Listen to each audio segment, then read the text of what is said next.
Callum, and Porterfield! Oh, Porterfield has scored! A block by Tommy Wright Phillips again, and Sunderland trophy aloft for the second time.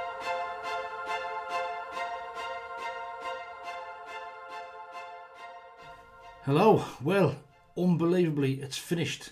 Swansea City 2, Sunderland 3. A big 3 points today.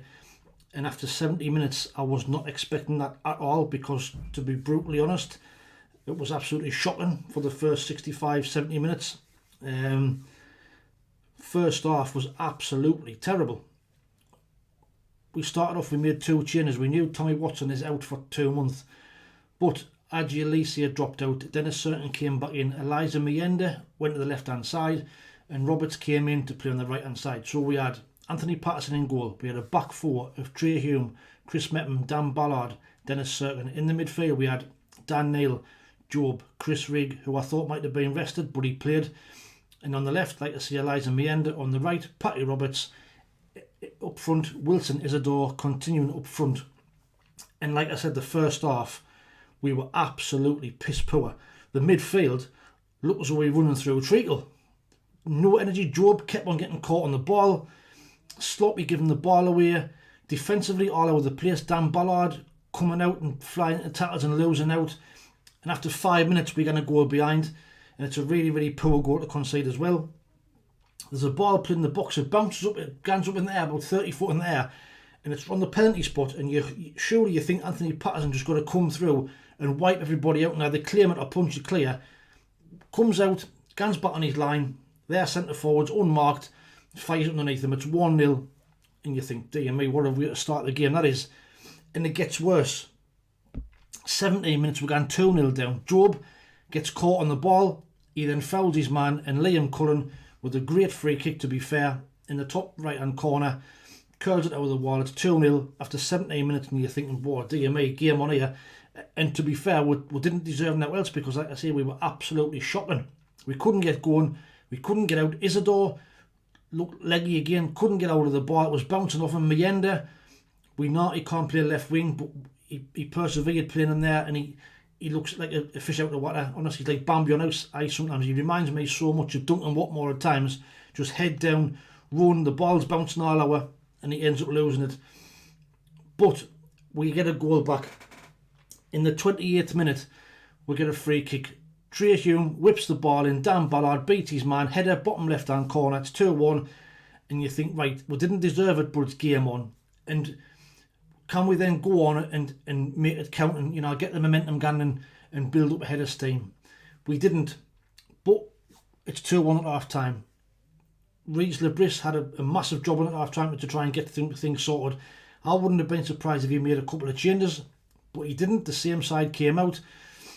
And the first 5-10 minutes of the first half, there was little bits of signs we were getting back in the game, but it was pretty much the same as first half. A lot of loose balls, a lot of miscontrolling, a lot of, let's say, sloppy passes.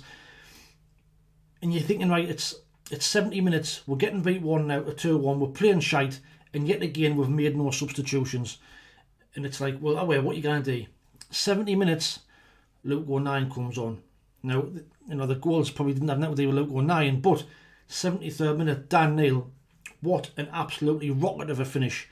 We've been, slating Dan Neil over the last few weeks, and he's not a defensive midfield player, but that just shows you what he can do when he gets forward into them forward positions.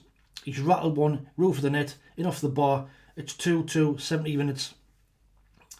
And it's probably what we deserved to get something then, because I'll say the last 25 minutes of the game, we started to play, we looked a lot more energy, we were pressing them high, they couldn't get out, they were giving the ball away like we were in the first half.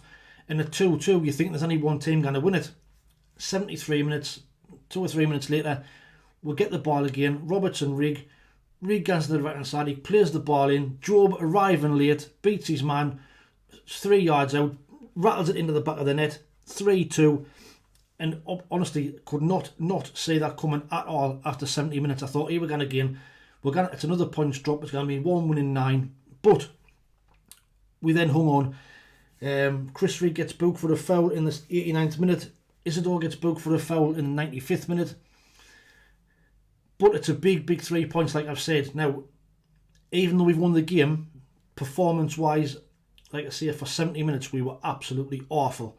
And Swansea will be kicking themselves not winning that game. Absolutely kicking themselves. But we'll take it. You know, we need to get back on track. We got the late equaliser against Stoke during the week.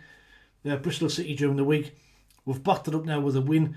We're now back into 3rd place. We're just behind. We've got Burnley playing tomorrow. So, you know, we're just behind Leeds. Sheffield United top, Leeds 2nd, we are 3rd. Hoping Norwich can. Is it Norwich? I think they're playing tomorrow. That can do us a favour tomorrow against Burnley. But let me know what your thoughts are in the comments below about that performance. You know, totally unexpected. I expected sitting at night having a very massive rant. I'm still not happy with the performance, like I say, and I will keep on going back to the substitutions not happen quick enough when you need a bit of a reaction. But like I say, we've won the game. We've come back. 2 goals in 2 or 3 minutes has won us the game. Player ratings: Anthony Patterson poor. His kicking again was shocking, and he's to blame for the first goal for me. So I'm going to give him 6 out of 10 for Anthony Patterson. Trey Hume, solid as ever, 6 out of 10. Chris Mepham, absolutely rock solid again, 7.5, 8 out of 10. Dan Ballard, 7 out of 10.